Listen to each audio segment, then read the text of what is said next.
in the morning, right? And we start to evaluate some aspects and some dimensions of that question so that you will have some sort of idea how to write answers in your sociology optional paper. Okay, most of the times people will tell you that you have to write number of thinkers every time and you have to quote number of quotations of that thinkers so that you will get excellent marks.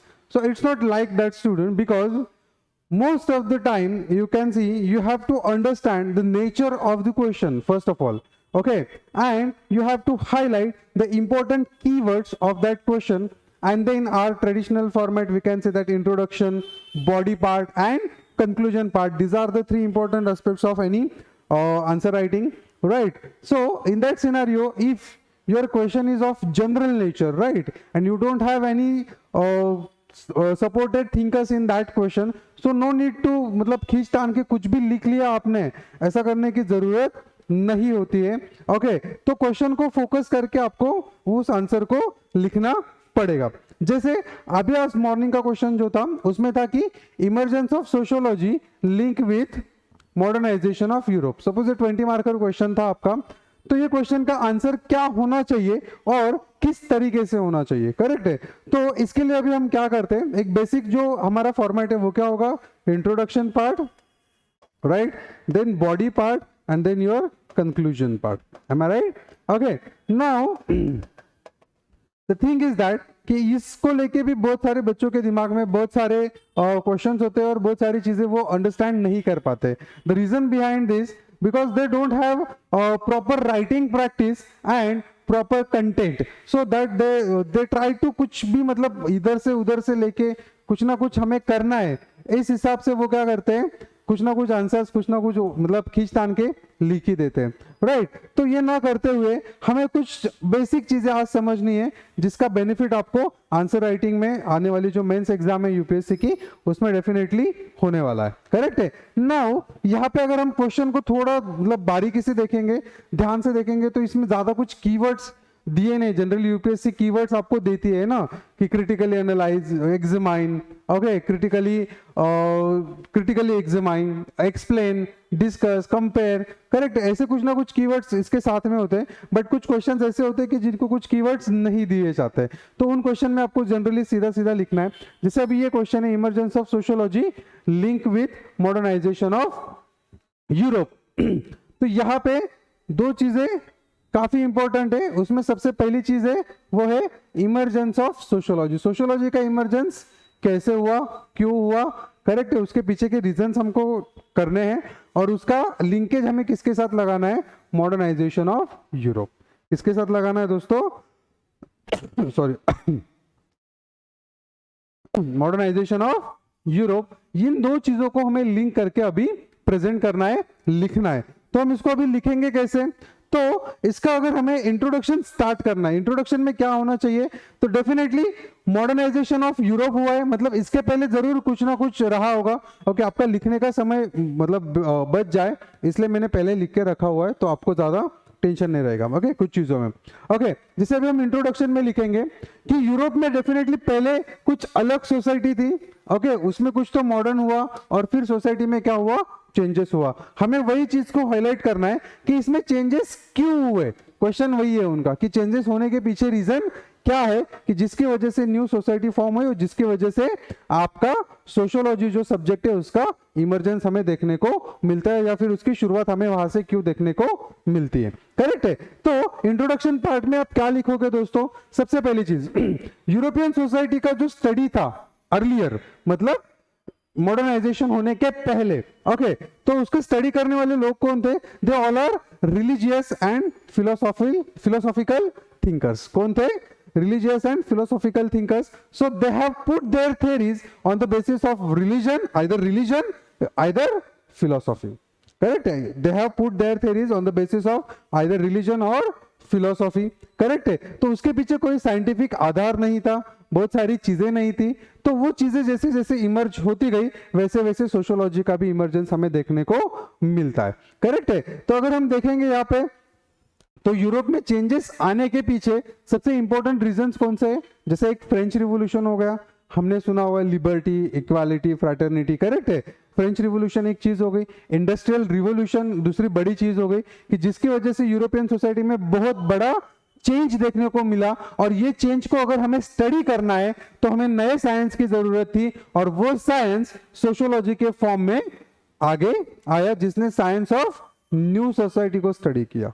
नई society जो develop हो रही है उसके basis के ऊपर उन्होंने science को स्टडी किया है, राइट। अभी ये हो गया आपका इंट्रोडक्शन पार्ट में। Introduction part not more than 3 to 4 lines आपको लिखना है, करेक्ट है। बहुत ज्यादा पैराग्राफ हो रहा है तो उसको 2 इसमें कट कर दीजिए, 3-4 लाइंस मोर देन सफिशिएंट है।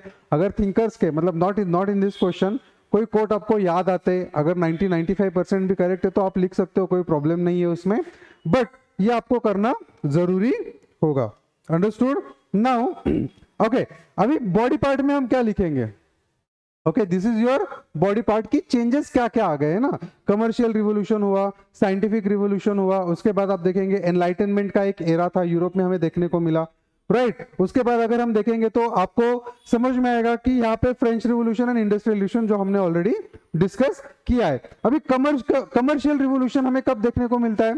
Commercial revolution around 15th century के बाद, 15वां शतक जो था उसके बाद हमें कमर्शियल रिवॉल्यूशन देखने को मिला। और इस कमर्शियल रिवॉल्यूशन की वजह से क्या हुआ कि एक स्टेट का आदमी अगर दूसरे स्टेट में जा रहा है तो वो अपने साथ सिर्फ व्यापार की चीजें लेके नहीं जाता है, वो अपने साथ अपना कल्चर, अपने हैबिट्स, अपना जो नेचर है वो सारी चीजें वो अपने साथ लेके जाता है। तो इसकी वजह से क्रॉस कल्चरल एक्टिविटीज में काफी ज्यादा बढ़ोतरी हमें देखने को मिली कमर्शियल रिवॉल्यूशन के दौरान।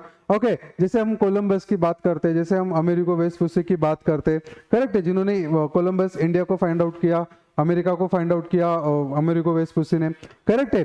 तो इस कमर्शियल रिवॉल्यूशन की वजह से जो इकोनॉमिकल कॉन्सेप्ट था वो मनी एंड मार्केट बेस्ड हो गया, करेक्ट है। तो हर कोई अपना नया मार्केट ढूंढने की कोशिश कर रहा था, और उस मार्केट को ढूंढते हुए उसकी सोसाइटी को स्टडी करना भी क्या था, बहुत जरूरत था। क्योंकि अगर हम पहले देखेंगे, इसके पहले क्या हुआ करता था कि सबसिस्टेंस इकोनॉमी था हमारा। सबसिस्टेंस इकोनॉमी मतलब क्या कि हम सिर्फ उतना ही उगाते थे जितनी हमारी जरूरत थी, जितना हमें जीने के लिए चाहिए था, राइट। अभी इस सिनेरियो में क्या क्वेश्चन हमें देखने को मिलता है कि ये जो हमें चाहिए था, इसकी जरूरत थी, ओके, वो सबसिस्टेंस तो अभी हमने डाइल्यूट कर दिया, क्योंकि हमने फोकस कहाँ शिफ्ट कर लिया, हमारा कमर्शियल रिवॉल्यूशन, जहां पे मनी एंड मार्केट कॉन्सेप्ट क्या था, बहुत बड़े पैमाने पे हमें देखने को मिला था। और इसी की वजह से, ओके, इसी की वजह से मिडिल क्लास जो है इंडिया में, ओके, उसका राइज हमें देखने को मिलता है कमर्शियल रिवॉल्यूशन की वजह से, करेक्ट है। तो बॉडी पार्ट में ये चीजें आप कमर्शियल रिवॉल्यूशन के अंदर जितना चाहे, जितने मार्कर का क्वेश्चन है उसके हिसाब से उसको एक्सप्लेन कर सकते हो, ओके। क्वेश्चन अगर कम मार्क्स के लिए तो ज्यादा फैक्ट्स लिखने की जरूरत नहीं है, कम फैक्ट्स में उसको समाप्त कीजिए, वर्ड लिमिट को क्रॉस नहीं करना है, ये बात ध्यान में रखिएगा, ओके। तो कमर्शियल रिवॉल्यूशन में जैसे अभी हमने पहले कहा कि जज मनी सिस्टम नाम की भी एक सिस्टम हमारे यहाँ पे हुआ करती थी, जो सबसिस्टेंस इकोनॉमी से रिलेटेड थी। विलेज अगर आप जाएंगे रूरल एरिया में तो आपको जज मनी सिस्टम बहुत बार देखने को मिलेगी। और इसी के बेसिस के ऊपर जो कहते हैं ना, पूरी दुनिया का यूरोपियनाइजेशन हो गया। क्या हो गया? पूरी दुनिया का यूरोपियनाइजेशन हो गया। और इस यूरोपियनाइजेशन की वजह से ये जो वैल्यूज है, ये जो सारी चीजें हैं, पूरी दुनिया में क्या हो गई, स्प्रेड हो गई। कमर्शियल रिवॉल्यूशन उसका one of the main reason है, ओके। साइंटिफिक रिवॉल्यूशन, जिसके वजह से हमें इमरजेंस ऑफ सोशियोलॉजी देखने को मिलता है। साइंटिफिक रिवॉल्यूशन में क्या क्या हुआ था, जैसे हम देखते हैं कि मार्टिन लूथर किंग, उन्होंने क्वेश्चन किया था चर्च के जो प्रैक्टिसेस थे, चर्च के जो फिनोमिना थे, जो ऑन नॉन साइंटिफिक बेसिस के ऊपर थे, जिसका साइंटिफिक एक्सप्लेनेशन देने की कोशिश की गई थी, करेक्ट है। साइंटिफिक एजुकेशन को मतलब मद्देनजर रखते हुए लॉजिकल एजुकेशन को क्या कर दिया गया, साइडलाइन कर दिया, क्योंकि अभी हर चीज किस चीज के ऊपर बात होती थी, उसकी बात जो होती थी वो होती थी साइंटिफिक एजुकेशन के ऊपर। तो इसी की वजह से एक नया स्कूलिंग सिस्टम भी डेवलप हुआ और एक नए सोसाइटी को भी हमें देखने को मिला, जिसकी वजह से काफी नए डिस्कवरीज हुए, नए इन्वेंशंस हमें देखने को मिले उस पर्टिकुलर पीरियड में, करेक्ट है। उसके बाद जो इंपॉर्टेंट रीजन था इसमें वो था एनलाइटनमेंट। एनलाइटनमेंट का क्या रीजन था, why enlightenment is important, correct है, क्योंकि जो इन्वेंशंस हुआ करते थे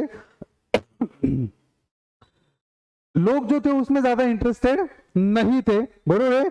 थिंकर्स जो हुआ करते थे उस टाइम के थिंकर्स, वो इन्वेंशंस और वो सारी चीजों में इंटरेस्टेड नहीं थे। They are interested in kings. Kings कैसे खाता है, कैसे सोता है, क्या पीता है, क्या उसका ग्लोरी है, उसको ग्लोरीफाई करने में ये थिंकर्स लगे हुए थे, करेक्ट है। और एनलाइटनमेंट में क्या हो गया, उन्हीं चीजों को क्वेश्चन करके नया साइंटिफिक सॉल्यूशंस हमें देखने को मिला है। वही हमें फ्रेंच रिवॉल्यूशन और इंडस्ट्रियल रिवॉल्यूशन में हम देखेंगे कि इमर्जेंस ऑफ नया वर्किंग क्लास हमें देखने को मिलता है, emergence of new working class, correct है। तो न्यू वर्किंग क्लास होगा तो न्यू वर्किंग क्लास के प्रॉब्लम भी अलग होंगे, करेक्ट है। और इसी इंडस्ट्रियल रिवॉल्यूशन की वजह से हमने देखा कि ब्यूरोक्रेसी, जिसके बारे में मैक्स वेबर ने बात की है ऑलरेडी इसी सोशियोलॉजी चैप्टर में, करेक्ट है। ब्यूरोक्रेसी के बाद हम देखेंगे अर्बनाइजेशन, माइग्रेशन, ये सारे प्रॉब्लम्स क्या हो गए हमें देखने को मिले। और इसी वजह से हम कह सकते हैं कि इमर्जेंस ऑफ सोशियोलॉजी किसके साथ रिलेट था, तो ये रिलेट था आपके मॉडर्नाइजेशन ऑफ यूरोप के साथ। इस चीज को लिख के आप आपका कंक्लूजन क्या कर सकते हैं, कंप्लीट कर सकते हैं।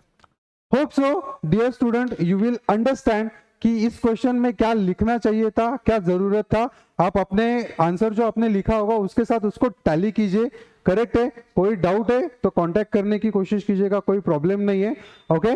और if you have any problem, you have to write anything, then my number is given below, so you can able to contact me. Thank you so much. We will meet you in next lecture. Thank you.